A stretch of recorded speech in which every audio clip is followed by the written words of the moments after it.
Here's a map of ancient Egypt. I've inserted two sticks, or obelisks, one up here in Alexandria and one down here in Syene. Now, if at a certain moment each stick casts no shadow at all, that's perfectly easy to understand, provided the Earth is flat. If the shadow at Syene is at a certain length, and the shadow at Alexandria is the same length, that also makes sense on a flat Earth. But how could it be, Eratosthenes asked, that at the same instant there was no shadow at Syene and a very substantial shadow at Alexandria? The only answer was that the surface of the Earth is curved. Not only that, but the greater the curvature, the bigger the difference in the lengths of the shadows.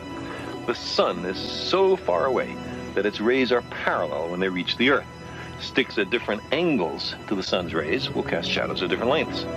For the observed difference in the shadow lengths, the distance between Alexandria and Syene had to be about 7 degrees along the surface of the Earth. By that I mean, if you imagine these sticks extending all the way down to the center of the Earth, they would there intersect at an angle of about 7 degrees. Well, 7 degrees is something like a 50th of the full circumference of the Earth, 360 degrees. Eratosthenes knew the distance between Alexandria and Syene.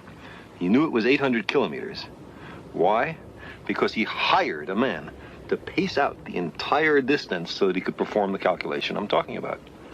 Now, 800 kilometers times 50 is 40,000 kilometers.